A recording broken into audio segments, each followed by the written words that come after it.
Tomb Raider, The Angel of Darkness, adapted from the novelization by J.R. Millward, based on an original story by A. Murty Schofield, with J.R. Millward and Adam Coover, with music by Peter Connolly and Martin Iveson.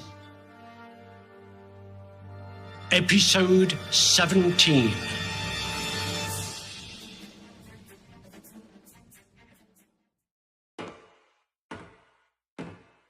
Where the bloody hell is he? You've asked that question 3 times in the last 10 minutes. Be patient. What makes you so confident? I'm your instincts. I trust him to keep his word. He'll be back just as soon as he can. He'd better be. Dear Lara, is that concern I detect in your voice? He's got my painting. If he's lost it or gotten himself killed, I'll... One day you'll admit the obvious to yourself. Relax. He'll be here soon. How do you know? Because I can hear someone coming. There was movement through the glass. Stale air whooshed out as the doors slid apart. A gun preceded its owner through the opening, scanning the interior. He looked everywhere, except above the door. I had to credit him. My stalker had some impressive reflexes. He sensed my ambush and turned, gun raised, but I was quicker. My kick sent his pistol flying, while I levelled my own gun to within an inch of his forehead. His expression gave way to a resigned calm, just as a shape lurched in the darkness beyond the door.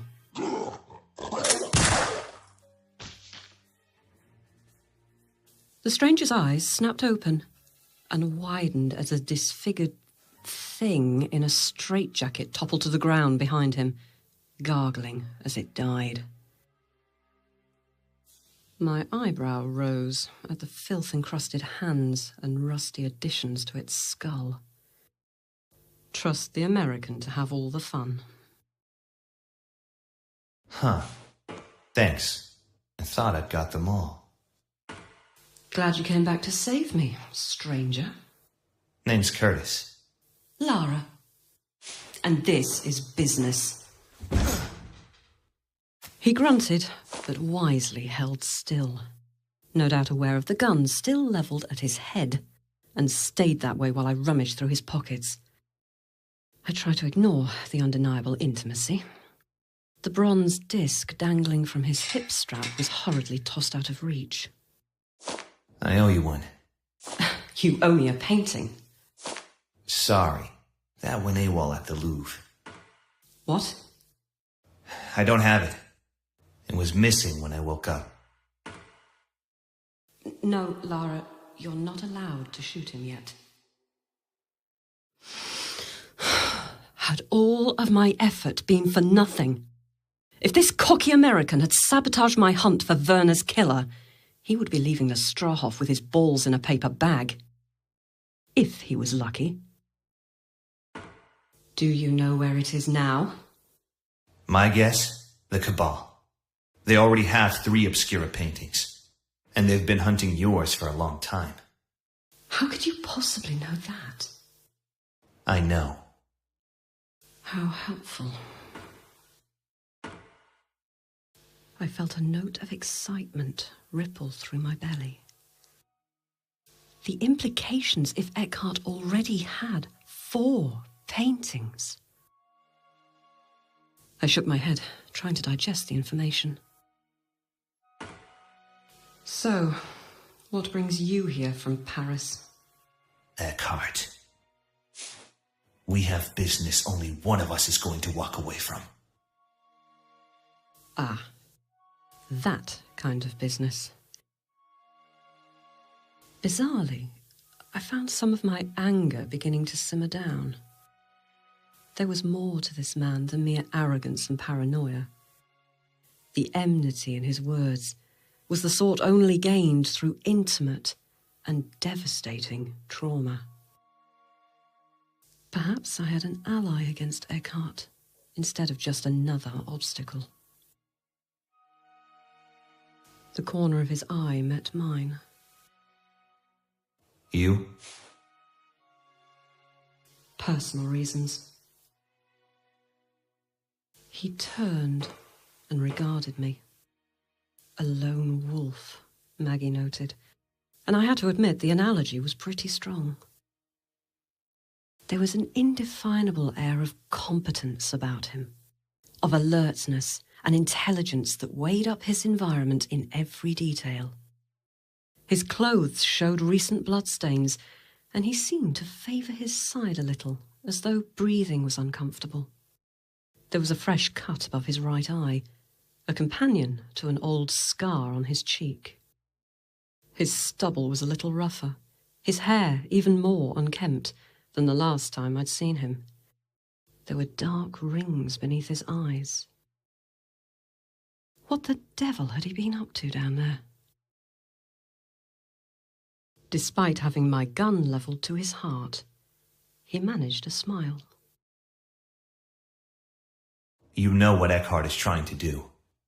If he can get all 5 Obscura paintings, he'll revive the Sleeper, rebreed the Nephilim race. He's been collecting ingredients for months now. Ingredients? Alchemically transmuted elements from his murder victims' bodies. He needs them to reassemble a Sanglyph once he has all the pieces. I've seen him at work as the Monstrum, with that glove. He made it himself. Spent years looting reliquaries and crypts all over Europe, mostly for shrouds from dead saints. The glove will keep him safe from the Sanglyph's power, if he ever manages to reconstruct it. And what exactly does the Sanglyph do? He hesitated, and his eye fell on the disc lying where I had thrown it.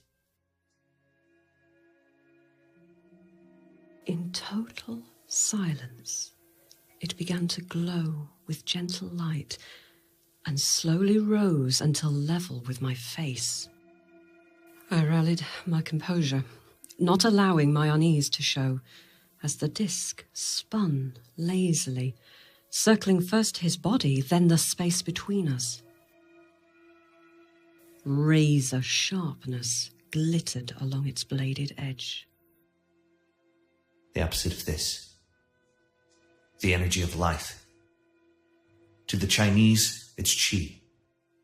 The Algonquian called it Manitou. Lucas pinched the idea and called it the Force. It's the energy separating living things from inanimate matter. And Eckhart wants control over it.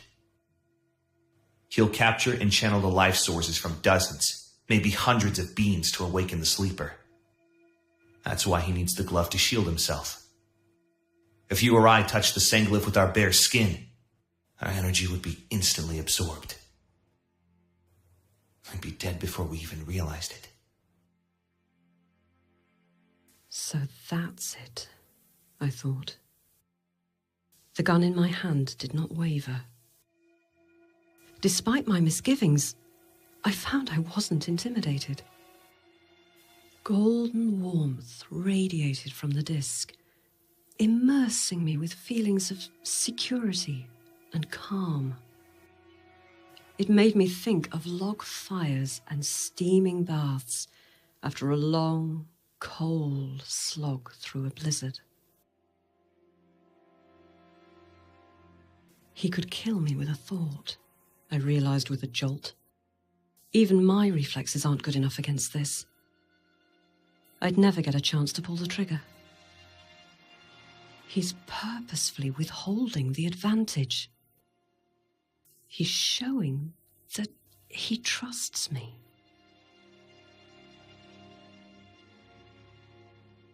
The last painting. It's here, isn't it? Yes, in the vault of trophies, right beneath us. The paintings must be destroyed. And to do that, I'll need that shard you picked up from the Louvre.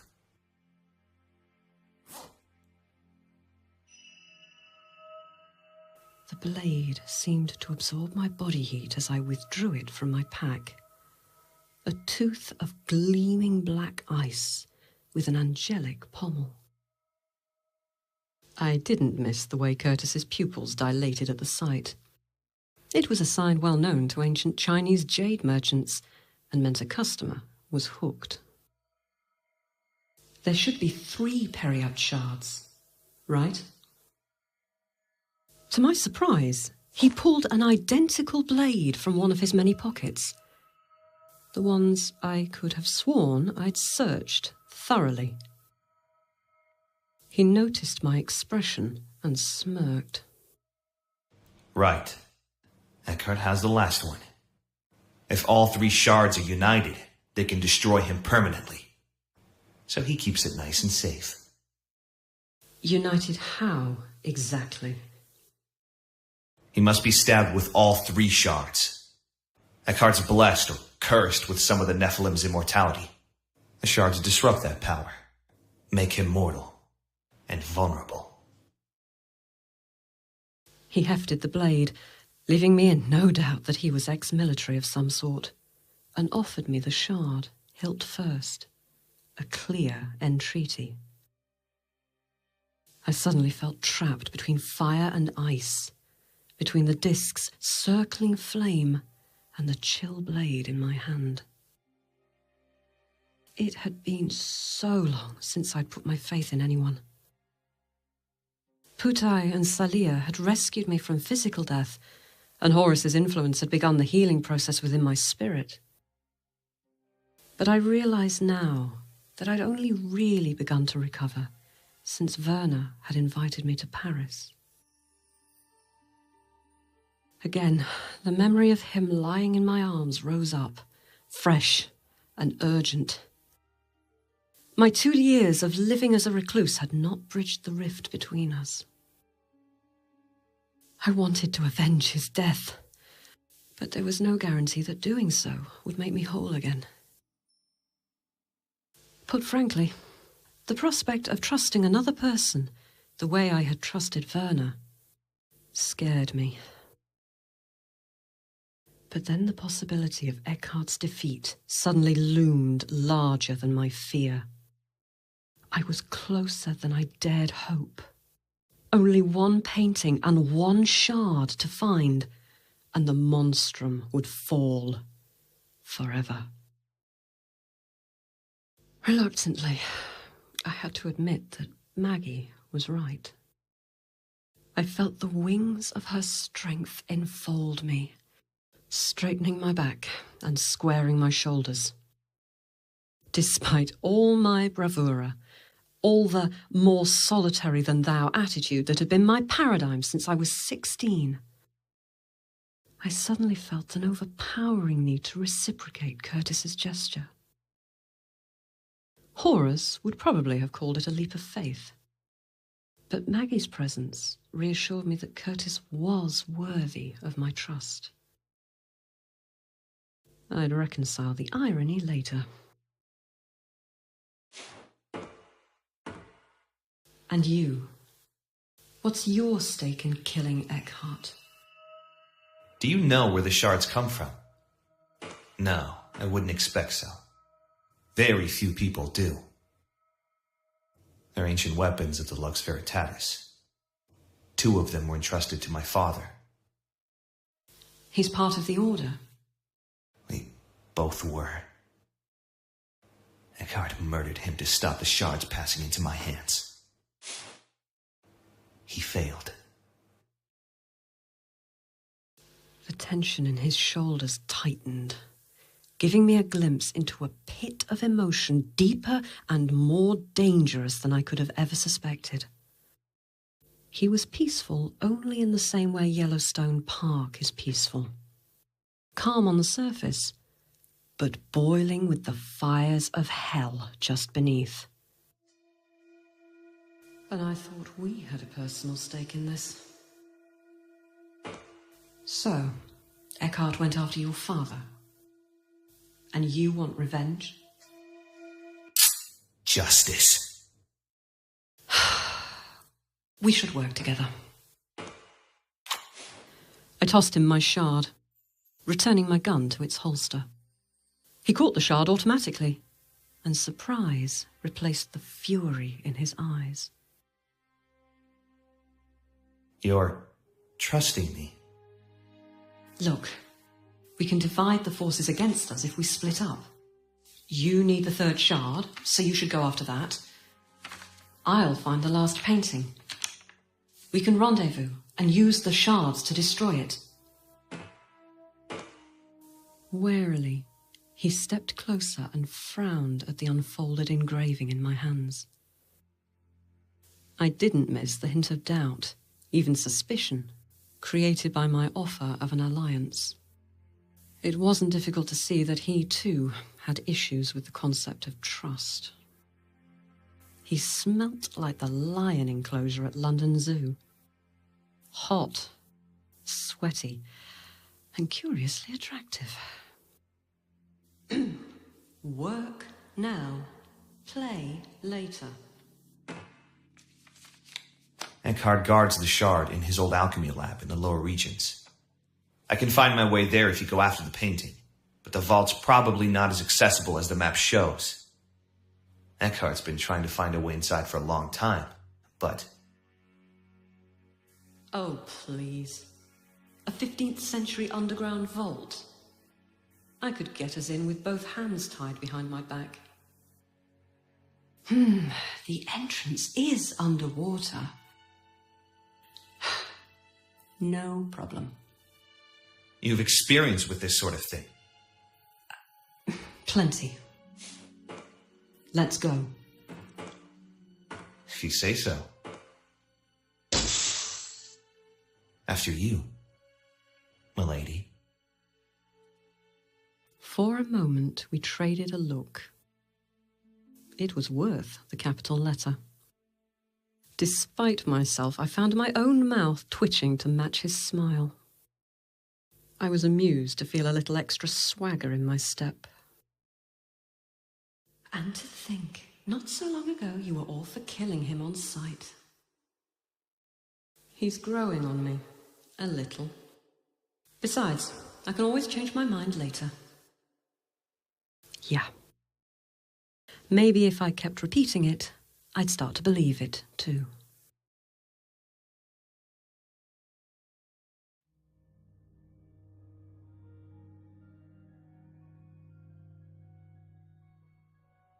The entrance is underwater. No problem. You've experience with this sort of thing. Plenty. Let's go. If you say so. After you, milady. How did she get the engraving and the map? It doesn't matter. We've lost too many men trying to open that damned vault. Perhaps her special talents will help us get what we need. Her resourcefulness is impressive for a mortal. You don't think there's a danger she can destroy the last painting? We won't allow her the opportunity. The mail will be coming this way soon. Make the preparations. It may be wiser to confine the Lux Veritatis rather than kill him. If she fails to retrieve the painting, he may succeed in her place. The whelp is nothing. A boy with barely a fraction of his father's skills. His desire for revenge is nobility disguising weakness, nothing more. He poses no danger to us. That may be so. However, speaking as your advisor, I would urge caution. Despite the risks, there is a good probability of the woman succeeding. And, if she does, she may prove more difficult to destroy than other mortals. There is an obvious connection between her and the Lux Veritatis. I could use that against her should she become uncooperative. Subtle, as always. Very well. Order Gunderson to bring him to me alive. Have you had any word from Luther yet? He's still having difficulty calculating the location. Even when translated, the Lux Veritatis scrolls were written in coded prose. Most of the original reference points have been lost, a substantial number of them having been obliterated during a decades-long pogrom. If only you'd restrained your hatred to understand how much more useful the Lux Veritatis would be alive than dead. Very well. You will go and organize the final stages for my return. You wish me to begin the awakening ritual now? I'm ordering you. No more delays. You know what you have to do.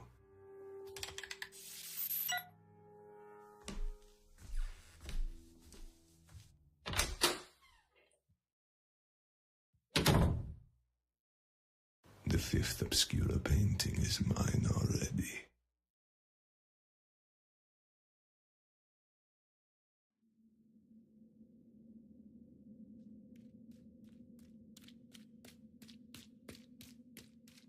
Four paintings down, one to go. 4 down, one to go. The mantra repeated itself in time to my jogging steps, mirroring the beating of my heart. I wouldn't lie to myself. When Werner had told me there were 5 obscure paintings, the idea had settled on me like the weight of the celestial sphere on Atlas's shoulders. When the old archaeologist's request had suddenly metamorphosed into a manhunt, it had seemed to be an even more impossible burden for me to carry to fruition. I'm no shirker when it comes to a challenge, but isolated from my usual resources and hamstrung by the need for secrecy, I had resorted to a day-by-day strategy in order to cope. The search for 5 paintings might have stretched to months, or even years, assuming that the authorities didn't catch me first. Curtis's words had changed all that.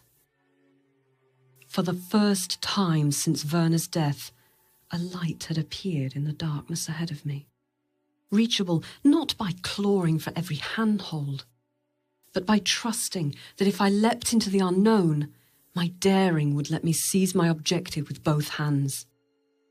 With one great effort, a single thrust inside my enemy's stronghold, Eckhart and the Nephilim would fall, and a dear friend of mine would finally be avenged. The very idea was enough to make butterflies throw a party in my stomach. The corridor grew chillier and damper with every step as I hurried along. Curtis had headed off in the opposite direction after we separated at the airlock.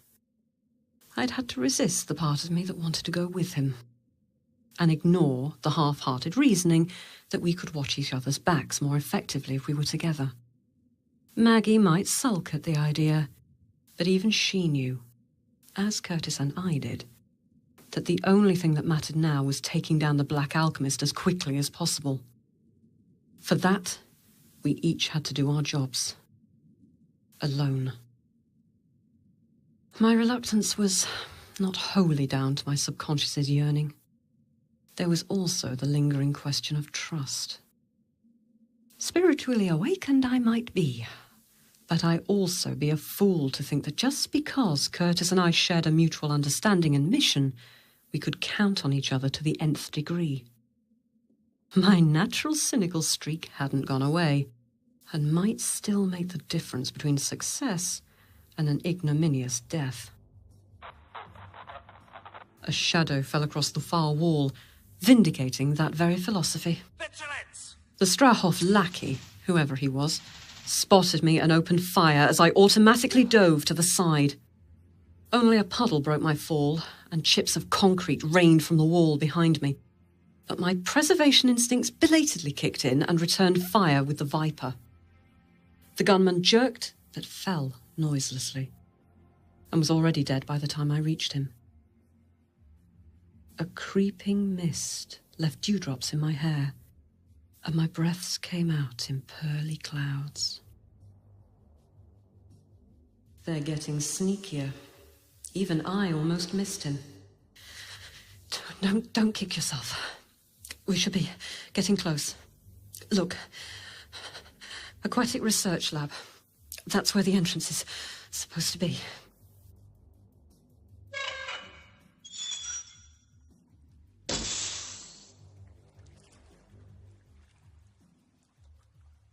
As the entrance to an ancient Lux Veritatis stronghold, it wasn't terribly promising. Stark, utilitarian, and utterly modern concrete and steel had been crafted into a chamber that had to be 7 or 8 stories high. It reminded me of an old Soviet submarine dock, but with none of the latter's touristy charm. Narrow walkways divided the room into bottomless tanks of water, each with its own warning signs and flashing orange beacons. Lines of observation windows on the upper levels were frosted with moisture. I listened intently, but heard nothing above the sighing whispers and dripping of water. Reports from my nose dredged up memories of the showers at school camp. Sour, mildewy scents mixing with cleaning fluids and, strangely, long-dead fish and iodine. Where Muller's biodome had been extravagant to the point of causing hallucinations, the ARL resembled nothing so much as a run-down public aquarium. It was decidedly chilly to boot. The entrance must be around here somewhere.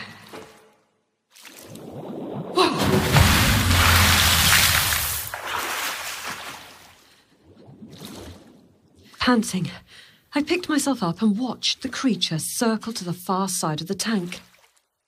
Its squid-like body was banded with black and yellow stripes, neatly matching the danger signs placed around its tank, and had enough length and girth to shame a bull's saltwater crocodile. I felt the colour slowly return to my cheeks, and then abruptly drain away again when I noticed a large gate set into the floor of the tank. I double-checked the map against the room's dimensions and had to resist the urge to scrunch it into a ball and toss it to the waiting monster. I'd found the entrance to the vault of trophies all right, and Eckhart's guardfish was on duty right on top of it. There was no point wallowing in negativity. I'm an archaeologist, not a cake decorator. It's part of my job description to tackle life or death obstacles in pursuit of my goal. Meaning no offence to cake decorators. I'm sure getting that last sugared rose into place before an angry mother of the bride arrives is just as stressful. You're losing it. Open gate first, crack nervous witticisms later. Could I shoot the monster and have done with it? Probably not. Contrary to popular belief, bullets don't travel well through water. Even a healthy caliber such as my Viper would only get a couple of feet beneath the surface before the bullet lost momentum and disintegrated. Unless I found a harpoon gun, the creature was safe. What about an electric shock? Although it was feasible that I might find a convenient length of cable to dangle in the tank, the walkways were so conductive and the ambient humidity so high that I'd risk frying myself in the process. I like my body raw, not extra crispy. Come on, Laura. Think.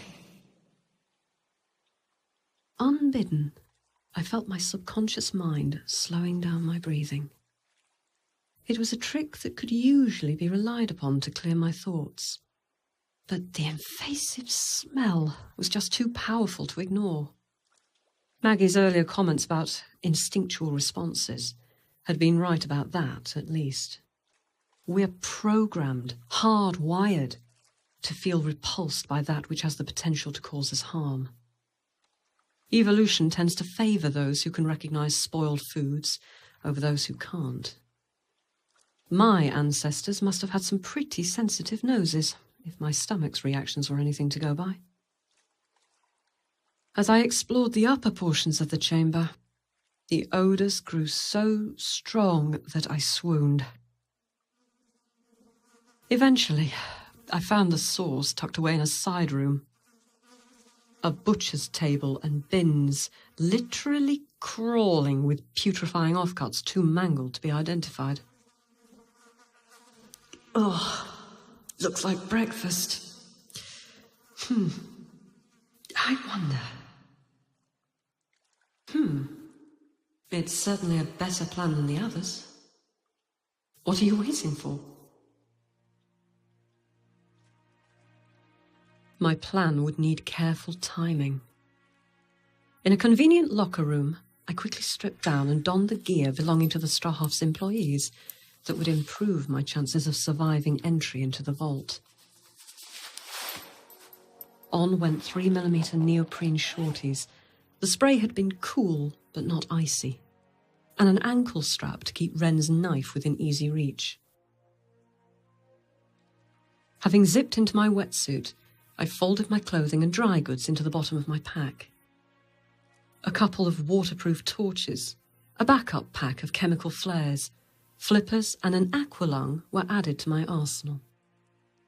As a final thought, I made sure my guns were well protected in plastic sheaths within their holsters. Having sodden weapons when I eventually discovered dry land would be as bad as having no weapons at all. At last I stood, shivering and goosepimply, on the edge of the tank. The squiddy monster thing circled warily, waiting for me to step within range. Beside me sat a heavy bucket lugged all the way from the reeking offal bins. I hope that thing is hungry. I strapped on my flippers, snapped on a pair of goggles, adjusted my mouthpiece to the on position, and without further ado, tipped the entire bucket into the water. A cloud of pinkish-red blood began spreading like a tumour through the crystal-clear water. Fist-sized hunks of meat bobbed and began sinking. The monster's head twitched around, almost comically, and like a torpedo, it sped towards me and circled the cloud of chum, gnashing its long pincers. It was the moment I'd been waiting for. Before I could talk myself out of it, I'd clamped the mouthpiece between my teeth and dived in, taking care to choose a spot well away from the floating offal.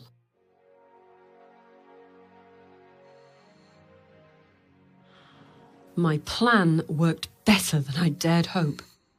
Squinting through the bubbles, I saw the monster was totally occupied by the bait. My shivering vanished as I swam down, relishing the warmth of working muscles. The gate was held closed by a simple wheel lock, exactly the same as those used aboard ships and submarines. The wheel was almost a metre in diameter, but after several agonizing seconds of tugging and pulling, the mechanism yielded. A blanket of trapped air billowed out, engulfing me in bubbles. After a glance back to make sure the guardfish was still occupied, I kicked my way down into the gaping darkness. My torch shone off layers of shale and spillite basalts as I headed deeper and deeper. A spiteful ache began stabbing at my brain as the pressure mounted, but then my ears popped and the discomfort vanished.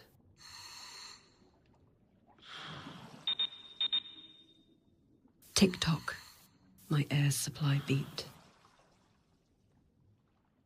The clock was running.